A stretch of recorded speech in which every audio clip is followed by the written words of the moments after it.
Hello guys, ఎలా ఉన్నారు అందరూ? మేమైతే ఇప్పుడిప్పుడే సెట్ అవుతున్నాం కొంచెం కొంచెంగా.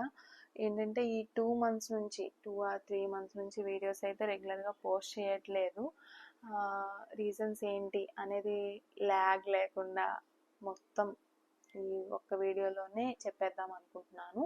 ఎందుకు వీడియోస్ చేయట్లేదు అంటే మాకు 2025 మాకు ఈ 2 మంత్స్లో చాలా నేర్పించింది. ఏంటంటే ఒక ఎక్స్పీరియన్స్ వచ్చేసింది అనమాట. ఏంటి, ఒక 2025 జాన్ 28న అమ్మకి బాగాలేదనమాట. ఏంటి, ఒక 6 months నుంచి తనకి థ్రోట్ పెయిన్ వస్తుంది అని చెప్పి. థ్రోట్ పెయిన్ వస్తుంది అంటే నేను ఈఎన్టీ స్పెషలిస్ట్కి అంటే థ్రోట్ పెయిన్ అంటే మనం యాక్చువల్గా ఏమనుకుంటాం, కామన్ థింగ్ ఏంటి, వేడి చేసింది అది ఇది అని చెప్పి అనుకుంటాము. మేము కూడా అదే మిస్టేక్ చేసాము. వేడి చేసిందేమో, సంథింగ్ ఏదో అయి ఉంటుంది అని చెప్పి హోమ్ రెమెడీస్ అని అన్నీ చేసాము. కానీ ఆ పెయిన్ తగ్గకపోతే నేను ఏం చేశాను, ఈఎన్టీ స్పెషలిస్ట్ దగ్గర తీసుకెళ్తే ఆయన ఒక 1 week కోర్స్ ఇచ్చారనమాట. అది మేము యూజ్ చేసినా తనకి ఏమి మెడిసిన్కి ఏం రెస్పాండ్ అవ్వలేదన్నమాట. పెయిన్ ఏం తగ్గలేదు. ఇంకా సరే అని చెప్పి మళ్ళీ 1 weekకి రీచెకప్కి వెళ్తే డాక్టర్ ఏమన్నారు, అయితే నా వల్ల అయితే ఏం కావట్లేదు. అప్పటికే ఎండోస్కోపీ చేశారు డాక్టర్. తను చేసినంత వరకు ఏమైతే ప్రాబ్లం లేదు, లైట్ ఇన్ఫెక్షన్ ఉంది. అది ఒక 1 week కోర్స్ వాడితే సరిపోతుందని చెప్పి మెడిసిన్ ఇచ్చారు. సరే 1 week యూజ్ చేశాక అది తగ్గలేదన్నమాట. మళ్ళీ వెళ్తే డాక్టర్ గారు, అయితే నేను చేయాల్సింది చేశానమ్మా, ఇన్ కేస్ ఏమైనా లోపలికి ప్రాబ్లం ఉందేమో అని చెప్పి గ్యాస్ట్రాలజిస్ట్కి రాస్తే మేము గ్యాస్ట్రాలజిస్ట్ దగ్గర తీసుకెళ్తే ఆయన కూడా ఎండోస్కోపీ చేశారు. ఎండోస్కోపీ చేస్తే లోపల ఒక లంబ్లా అని చెప్పారు. ఇది ఏంటి అనేది మాకు ఏం అర్థం కాలేదు. ఏంటి, దేని గురించి, ఇది ఎలా వస్తుంది ఏంటనేది ఏం తెలీదు, ఏం అర్థం కాలేదు. అప్పుడు డాక్టర్ గారు బయాప్సీకి తీసి పంపించాలి, మేబీ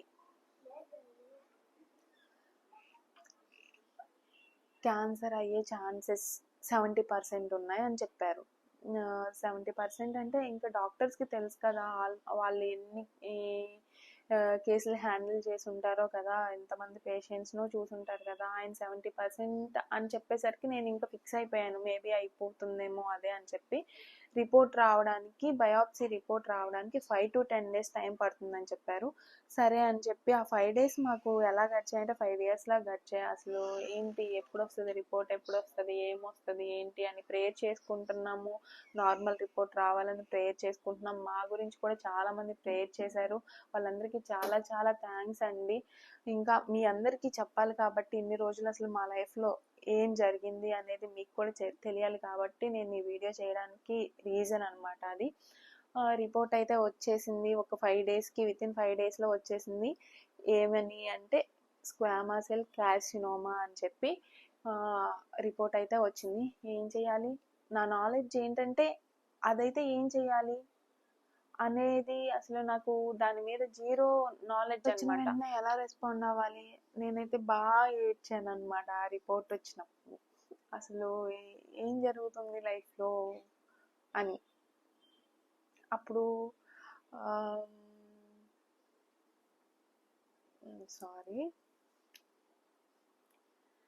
నా నాలెడ్జ్ ఎక్కడ ఆగిపోయింది దీని గురించి అంటే, క్యాన్సర్ అంటే కత్తి పడకూడదు అన్న దగ్గర ఆగిపోయింది నా నాలెడ్జ్. తర్వాత ఇంత టెక్నాలజీ డెవలప్ అయిందని తెలిసాక కొంచెం ఊపిరి పీల్చుకున్నాను అనమాట. వెంటనే ఆ రిపోర్ట్స్ తీసుకొని ఎన్ఆర్ఐకి వెళ్ళిన వెంటనే డాక్టర్ ఏమన్నారంటే, అది ప్లేస్ ఏంటి, పోస్ట్ క్రికాయిడ్ ప్లేస్ అనమాట. ఇక్కడ పోస్ట్ క్రికాయిడ్ అంటే మన బోన్ బ్యాక్ సైడ్ వచ్చింది అనమాట అది. అయితే ఇంకా నాకు చాలా గాడ్స్ గ్రేస్ అని చెప్పాలి. అది వచ్చినది కూడా మనకి ఉన్న ఒక 50 type ఆఫ్ క్యాన్సర్స్ ఉన్నాయంట. అందులో కూడా వచ్చింది చాలా వీక్ సెల్స్ అనమాట. ఉన్న వాటన్నిటిలో వీక్గా ఉండే క్యాన్సర్ అనమాట ఇది. స్క్వామా సెల్ కార్సినోమా అంటే స్కిన్ టైప్ క్యాన్సర్ అనమాట అది. అందులో 3 types ఉంటాయంట. అందులో కల్లా కొంచెం మెడిసిన్కి త్వరగా రెస్పాండ్ అయ్యి, అమ్మకు వచ్చింది ఏంటంటే మెడిసిన్కి త్వరగా రెస్పాండ్ అవుతుంది అనమాట. మెడిసిన్కి త్వరగా రెస్పాండ్ అయ్యే క్యాన్సర్ అనమాట. అది కూడా దేవుని కృపే అనుకుంటున్నాం మేమైతే. అది ఏమో ఎందుకు వచ్చిందో అది జరగాలని ఉంది అని చెప్పి అనుకున్నాను. అప్పుడైతే బాగా డిప్రెషన్ వెళ్ళిపోయాను అనమాట. అసలు ఏం జరుగుతుంది లైఫ్లో అన్నట్లు. సరే ఇంకా చేసేది ఏం లేదు, వచ్చేసింది కదా అని చెప్పి ట్రీట్మెంట్ అయితే స్టార్ట్ చేసాము.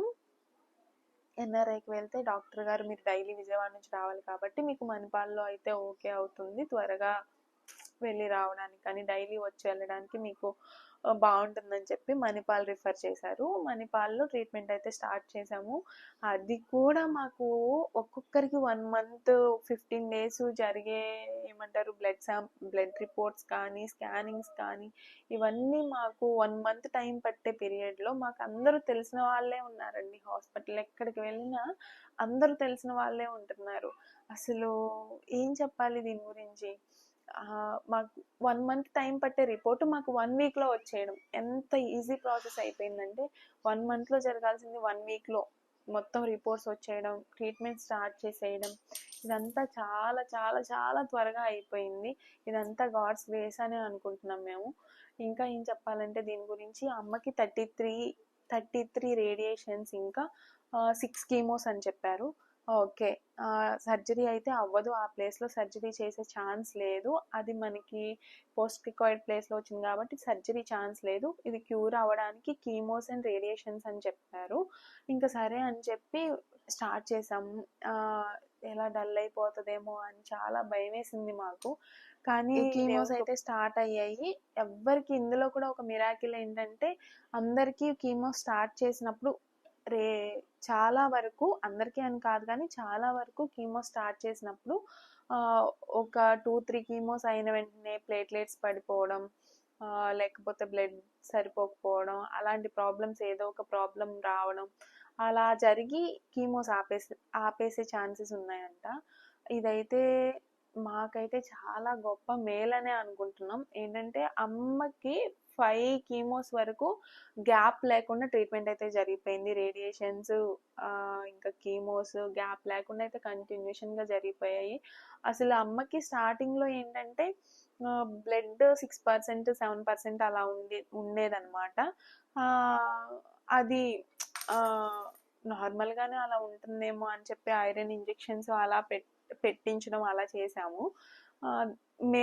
ఎవరికైనా నేను చెప్పేది ఏంటి అంటే బ్లడ్ ఎప్పుడైనా తక్కువ ఎందుకు ఉంటుంది, బ్లడ్ తక్కువ ఉండింది అంటే దాన్ని మాత్రం నెగ్లెక్ట్ చేయకుండా వెంటనే మనం డాక్టర్ని కన్సల్ట్ అయ్యి మన హెల్త్ గురించి మనం కేర్ తీసుకోవడం చాలా బెటర్ అండి.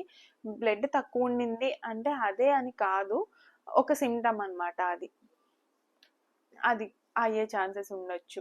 ఇంకా ఏం చెప్పాలి, ఇది ఇలా జరుగుతుంది. అమ్మ ట్రీట్మెంట్ ఇలా స్లోగా జరుగుతూ ఉండింది. మా హస్బెండ్కి ఎగ్జాక్ట్గా శివరాత్రి రోజు వాళ్ళ ఫ్రెండ్ ఆయన వస్తే తన్ని డ్రాప్ చేయడానికని వెళ్ళాడనమాట. వెళ్ళేప్పుడు బైక్ యాక్సిడెంట్ అయింది. అమ్మకి అలా తెలిసి 20 days అవుతుంది. 20th డే ఈయన వాళ్ళ ఫ్రెండ్ ని దించడానికని వెళ్ళేప్పుడు బైక్ అతను వచ్చి గుద్దేశాడు అనమాట. వాళ్ళ ఫ్రెండ్ ని డ్రాప్ చేయడానికని వెళ్ళినప్పుడు వేరే బైక్ అతను ఆపోజిట్ లో వచ్చేసి గుద్దేసేసరికి అది ఆయనకి కూడా కాల్ అనేది ఫుల్ గా 2 bones బ్రేక్ అయిపోయాయి. ఇంకా ఏం చేయాలి, డాక్టర్ సర్జరీ చేయాలని చెప్పారు. అసలు ఒకవైపు ఇది ఒక ప్రాబ్లం, రెండో ప్రాబ్లం 20 days గ్యాప్లో, ఇంకా దానిలో నుంచి కోలుకోకముందే ఇది ఒక ప్రాబ్లం అనమాట. ఇంకా ఏం చేయాలి, వెంటనే డాక్టర్ గారు సర్జరీ చేయాలని చెప్పారు. ఓకే అని చెప్పి సర్జరీ జరిగిపోయాక నార్మల్ రూమ్కి షిఫ్ట్ చేశారు. షిఫ్ట్ చేసిన నైట్ తనకి సాచురేషన్ లెవెల్స్ డౌన్ అయిపోతున్నాయి ఏంటి అని చెప్పి చూస్తే సిటీ స్కాన్ వెంటనే రాశారు. చూస్తే లంగ్స్లో ఫ్యాట్ బాల్ ఉందని చెప్పారు. అదంతా ఒక ఏమంటారు సామెత, ఇప్పుడు వాడాలో లేదో తెలియదు కానీ మూలిగే నక్క మీద తాటికాయ పడినట్లుంది నా సిచ్యుయేషన్. ఇటు అమ్మని చూడాలి, ఇటు చిన్నపిల్లలు, ఇటు ఈయనకి ఇలా జరిగింది. అసలు ఏంటి లైఫ్ ఎలా వెళ్తుంది, ఏం జరుగుతుంది అన్న డిప్రెషన్లో ఉండిపోయాను.